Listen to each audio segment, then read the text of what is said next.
Last Tuesday, Marcus thought he had just bought a very good car. He had spent almost an hour negotiating the price. He got the dealer to knock several $1,000s off the sticker. The salesperson shook his hand. Marcus felt like he'd won. Then he walked into the finance office. The finance manager looked at his credit profile and said, "Good news, we got you 7.9%. Marcus looked at the monthly payment, $716 a month. It was within his budget, so he signed. What Marcus didn't know was that the bank had actually approved his loan at 5.9%. The dealer had added 2 percentage points. No $2,000 fee appeared on the contract. No line said, dealer markup. There was just one number Marcus could see, 7.9%. And that extra 2 points would follow him through the entire loan. Here's the strange part. The dealer didn't have to sell Marcus a more expensive car to make more money from him. They could make more money simply by changing the price of the money. And once you understand how that works, you'll never look at a car payment the same way again. Because in 2026, the average new car is already approaching $50,000, while the average new car loan rate is around 6.4%, and the average payment is around $770 a month. So today we're going to follow Marcus through the entire transaction. We'll see where the extra money comes from. We'll calculate exactly what it costs. Then we'll compare 5 ways of paying for the same car. And at the end, we'll answer the question most buyers never ask. What is the price of the money? Start with the number nobody sees. Marcus buys a vehicle with an out-the-door price of $47,500. He puts down $7,500. That leaves $40,000 financed. His credit is strong. He shops around before going to the dealership and gets a credit union quote of 5.9%. But at the dealership, the finance manager offers 7.9%, 2 percentage points higher. That difference has a name, dealer rate markup, and the underlying rate from the lender is called the buy rate. The Consumer Financial Protection Bureau explains that when a dealer arranges financing, lenders can give the dealer a buy rate, while the dealer may offer the consumer a higher contract rate. The dealer can have an incentive to charge more than the buy rate. This is important because Marcus isn't comparing car A versus car B. He's comparing 5.9% money versus 7.9% money. The car is exactly the same. The loan amount is exactly the same. The only thing that changed is who arranged the financing, and that is where the economics gets interesting. The finance manager doesn't ask Marcus, "How much do you want to spend on this car?" He asks, "Where do you want your payment?" That's a completely different question, because once the conversation becomes monthly payment, there are several levers available. You can lower the interest rate, increase the down payment, extend the loan, add fees, roll negative equity into the loan, or simply choose a cheaper vehicle. But from the buyer's perspective, the easiest number to focus on is, what comes out of my bank account every month? And America is increasingly financing cars this way. Experian reports that 35.55% of new vehicle loans in Q1 2026 stretched beyond 6 years, up from 30.83% the previous year. Why does that matter? Because stretching a loan can make a very expensive car look affordable. A $900 payment can become $750. $750 can become $650. $650 can become $575. The car hasn't become cheaper. The debt simply became longer. You didn't make the car cheaper. You stretched the cost until it became easier to say yes. And that's the first trap. But Marcus is about to discover a second one. Because even if he gets the exact same car at the exact same price, the price of the money can still change the outcome by thousands of dollars. Let's slow the transaction down. Marcus walks into the dealership. The dealer collects income information, employment information, credit information, desired loan amount, vehicle information. The dealer sends the application to lenders. One lender responds, buy rate, 5.9%. The dealer can then present Marcus with contract rate, 7.9%. Marcus sees 7.9%. The lender sees 5.9%. And the dealer may receive compensation associated with that markup. This structure is not some internet conspiracy. The CFPB explicitly describes the buy rate and the possibility that a dealer may charge above it. And the FTC has historically described this same structure as a lender providing a buy rate while allowing dealer compensation through a markup or dealer reserve. The important point isn't every dealer marks up every loan. They don't. Some manufacturers and dealers offer promotional rates that can be extremely attractive, sometimes around 0% to 5% for qualifying buyers and specific vehicles. The point is, you don't know whether the rate you're being offered is the best rate available unless you have something to compare it with. And that changes the entire power dynamic. Let's calculate Marcus's example. Amount financed, $40,000. Term, 72 months. Now compare two rates. Credit union, 5.9% APR. Monthly payment, about $660. Total interest, about $7,594. Dealer financing, 7.9% APR. Monthly payment, about $699. Total interest, about $10,355. Difference, about $2,761. Same vehicle, same $40,000 financed, same 72 months, same buyer, same road. The only thing that changed was the financing rate. Marcus didn't buy a $2,761 more expensive car. He bought $2,761 more expensive money. And this is why the average rate matters.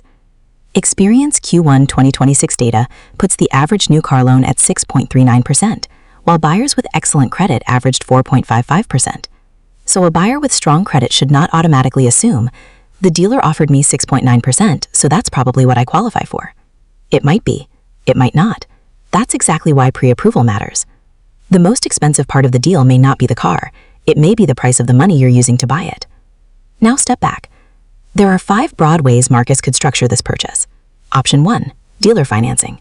Convenient. The dealer handles the paperwork. Multiple lenders may be available, and sometimes the dealer actually gives you the best offer. But you need to compare it. Option 2, direct bank or credit union loan. Marcus gets pre-approved before entering the dealership.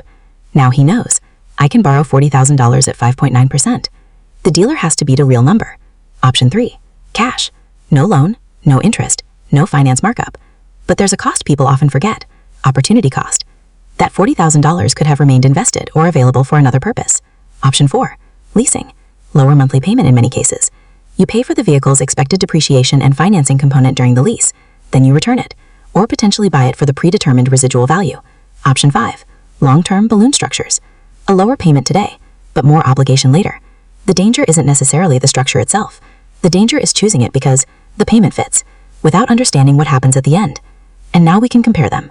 But we're going to do it in a way most car buying videos don't. We're not going to ask, which payment is lowest? We're going to ask, how much wealth does each option actually leave you with? Marcus isn't the only buyer. Meet Sarah. Sarah is 38. She likes the exact same vehicle. Same price, $47,500. But Sarah doesn't want a $699 payment. The dealer offers her a lease, $459 per month, with $3,000 due at signing for 36 months. Sarah does the quick math. $459 times 36, $16,524, plus $3,000, $19,524. Marcus looks at his loan. His monthly payment is around $699. Sarah's is $459. Sarah feels like she just beat Marcus by hundreds of dollars every month. And for cash flow, she did. But here's where the video changes direction. Because Sarah's $19,524 bought her something very different from Marcus's $699 payments. At the end of 36 months, Sarah gives the car back. Marcus still owns a car, and that changes the economics. Suppose the vehicle is worth roughly $30,000 after 3 years. That number will vary dramatically by model, mileage, condition, and market. But the concept is what matters. Marcus has an asset. Sarah has completed a lease. So we have to stop comparing monthly cash outflow and start comparing economic cost. If Marcus has spec'd, for example, around $25,000 in principal and interest during those 3 years, but still owns an asset worth around $30,000, the economic picture is very different from simply saying, I paid $699 a month. This is why a car isn't just an expense. For a period of time, it is also an asset, and the real economic question becomes, how much did you spend and what did you still own afterward? A monthly payment tells you cash flow. It doesn't tell you wealth. Now put all 4 major paths on screen. Same vehicle, same starting price, same 3-year window. Cash, large upfront payment, no interest. You still own the vehicle. Credit union loan, higher total cash outflow than cash, but you preserve some liquidity, and you still own the vehicle. Dealer loan, similar ownership outcome, but a higher interest rate can add thousands in financing cost. Lease. Lowest monthly payment in this example, but at the end, no vehicle ownership unless you exercise the purchase option. And that is the reversal. The option that looks cheapest when you look at monthly payment can look completely different when you look at economic cost. Lowest payment, not lowest cost. Pause. Then, lowest cost, not best choice for everyone. Because now we have to deal with the objection.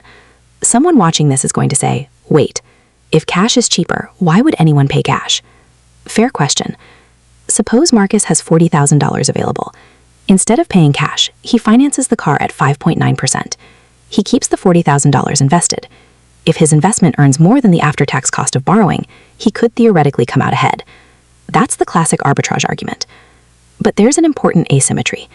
The loan cost is contractually defined. The investment return isn't. If Marcus owes 5.9%, that cost doesn't care whether the stock market had a good year. If the market falls 20%, the lender still wants the payment. And there's another problem. The strategy only works if Marcus actually keeps the money invested. If the extra $40,000 slowly disappears into vacations, furniture, restaurants, and other purchases, then the spreadsheet version of the strategy was never the real strategy. You can't call it arbitrage if the money you're supposed to invest gets spent. This is where the 2026 market matters. The average new vehicle transaction price reached $49,855 in July 2026, according to Kelley Blue Book Cox Automotive. J.D. Power's August forecast puts average new vehicle finance payments at approximately $812 per month, and Experian's Q1 2026 data puts the average new car payment at $770. These figures aren't contradictory. They're measuring different periods and methodologies, but they point to the same underlying reality. Cars are expensive, and financing has become a major part of the purchase decision. That's why the monthly payment has become such a powerful psychological number. When the car costs nearly $50,000, the buyer doesn't want to think about $50,000. They want to think, can I handle $700? And that's exactly where the structure of the transaction starts to matter. There's another hidden layer. Imagine Sarah already owes $24,000 on her old vehicle, but the dealer offers her $20,000 for the trade. She has $4,000 negative equity. If that $4,000 gets rolled into the next loan, Sarah isn't financing just the new vehicle. She's financing the new vehicle plus yesterday's debt. This is one reason the monthly payment can become misleading. A buyer can trade in an underwater vehicle, roll the shortfall into the new loan, stretch the term, and still hear, good news, we got your payment under $700. The payment may fit, but the financial position has not magically improved. In fact, negative equity has become a significant issue in the U.S. auto market. Recent reporting has highlighted the growth in the amount borrowers carry when they trade in vehicles with negative equity. A lower payment can hide more debt just as easily as it can hide a higher interest rate. Before entering the dealership, Marcus should have 4 numbers. Number 1, out the door price. Not MSRP, not monthly payment, not how much can you do per month. The actual purchase price including relevant taxes and fees. The FTC specifically recommends using an out-the-door price so buyers can compare deals more effectively. Number 2, your pre-approved APR. This is your benchmark. Number 3, total amount financed and total interest, not just payment. Number 4, what the vehicle should be worth when the loan ends, because ownership changes the economics. Marcus returns to the finance office. The finance manager says, we can get you 7.9%. This time, Marcus doesn't argue. He doesn't accuse the dealer of marking anything up. He simply says, I already have 5.9%. Can you beat it? That's it. If the dealer says 4.9%, great, take the better offer. If they say 7.9%, Marcus already knows what he'll do. He'll use the financing he arranged himself. The FTC and CFPB both recommend shopping for financing and comparing dealer financing with direct lender offers. And that changes the psychology. Marcus is no longer asking, what rate do I qualify for? He's saying, here's the rate I already have. Beat it. That's a completely different negotiation. Now, avoid giving the audience one simplistic answer, because there isn't one. If you keep cars for 10 years, buying can make more sense because you spread the initial depreciation over a long ownership period. If you want a new car every 3 years, leasing can make sense. You're consciously paying for access and predictable ownership costs rather than long-term ownership. If you have a lot of cash and discipline, cash can be attractive because you eliminate financing costs, but preserving liquidity can have value. If you are obsessed with the monthly payment, slow down.